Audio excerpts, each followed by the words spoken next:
काजी कहता है क्यों जुल्मत के दिन सहता है।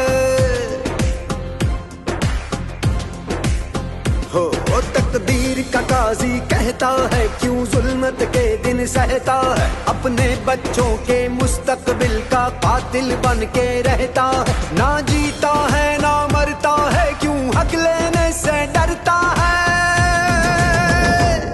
है हक हमारा, है हक हमारा, है हक हमारा। हम लेके रहेंगे, हम लेके रहेंगे।